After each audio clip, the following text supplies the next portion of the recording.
अस्सलाम वालेकुम दोस्तों। सऊदी अरब से हजारों किलोमीटर दूर बरतानिया में शहीद होने वाले मोहम्मद अल कासिम के जनाजे का खसूसी प्रोटोकॉल जुम्मा के रोज मस्जिद अल हराम में लगा और लगाने वाली जात खुद अल्लाह तबारक व तआला की है। मोहम्मद अल कासिम के बैग से कुछ ऐसी चीजें मिली हैं जिन्हें देख लेने के बाद इंसान पे ये सारा कुछ खुल जाता है कि मामलात कहां से चल रहे हैं और हजारों मील दूर जो कत्ल कर दिया गया बंदा उसके लिए मस्जिद अल हराम के अंदर कैसे एहतमाम हो रहे हैं और लोग ना सिर्फ उसके जनाजे में पहुंच रहे हैं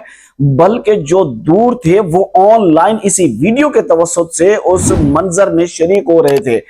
जो कि उसकी नमाज जनाजा का था। मोहम्मद अल कासिम के बैग से जो चीजें आप देख रहे हैं इस वक्त स्क्रीन के ऊपर, उसमें सबसे पहले उसका पासपोर्ट, उसके ऊपर कुरान करीम है और फिर हजूर सल्लल्लाहु अलैहि वसल्लम की सीरत के ऊपर मबनी एक किताब मुबारक है और एक किताब इंग्लिश में है जो कि मौत के बाद की जिंदगी के ऊपर रोशनी डालती है। उसके साथ ही घर वाले दोस्त अब आप बताते गए कि मोहम्मद अल कासिम बरतानिया में सिर्फ तालीम ही हासिल नहीं कर रहा था बल्कि वो दीन का दाई था। वो अपने गैर मुस्लिम दोस्तों से कोई भी अगर उससे इस्लाम के मुतालिक पूछता या बात करता तो वो उसे ये किताबें दे दिया करता, कुरान पढ़ो, हुजूर की सीरत पढ़ो और मौत के बाद की जिंदगी का कॉन्सेप्ट पढ़ो। तो कैसा हरीस आदमी था कि वो हर वक्त इस लालच में रहता कि अगर कोई गैर मुस्लिम दोस्त इस तलब में है कि इस्लाम के मुतालिक जाने तो मैं वो अपने बैग में रखता वो किताबें के फौरन उसे दूं और अल्लाह उसके दिल को हिदायत के लिए मुनव्वर फरमा दे।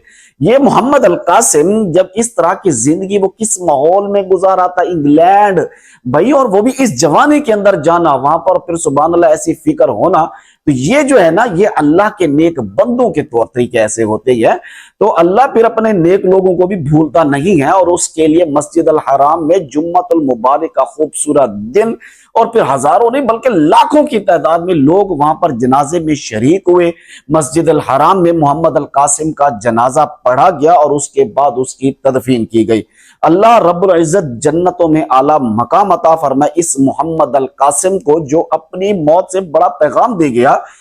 इतनी कम उम्री में इतनी और इस नौजवानी के अंदर कम ही लोग ऐसे होते हैं जिनके अंदर ऐसी तड़प और ऐसा जज्बा होता है कि वो हर हर वक्त अपने दीन से जुड़े होते हैं। मोहम्मद अल कासिम की रिहाइश पे देखा गया कि जय नमाज भी बिछी हुई और कहते हैं कि वो नमाज उसके ऊपर पढ़ के ही बाहर निकला था कि उसी वक्त वो शहीद कर दिया गया। इसकी एक और वीडियो भी सामने आई है जो काफी छोटा था, जो अपने दादा के साथ यानी उसके होंठ अपने गाल के ऊपर रखता गया और फिर दादा को कहता है कि मुझे प्यार करो। यानी इससे ये जाहिर होता है कि वो बचपन से ही अपने बुजुर्गों की इज्जत करने वाला और एहतराम करने वाला था, यानी अपने बड़ों का एहतराम अदब करने वाला था, उनकी खिदमत गुजारी करने वाला था। यकीन माने कि अनजान बंदों को मोहम्मद अल कासिम का दुख दर्द महसूस हो रहा है जो उन्हें जानते तक भी नहीं और जानने के बाद फिर लोगों के दिलों की हालत ही बदल जाती है। अल्लाह रब्बुल इज्जत उसे जज़ाए खैर अता फरमाए और उसके लिए आप कोई एक कमेंट सेक्शन में जुमला जरूर लिखिएगा। दुआ करते हैं अल्लाह तबारक व तआला तमाम मुसलमानों को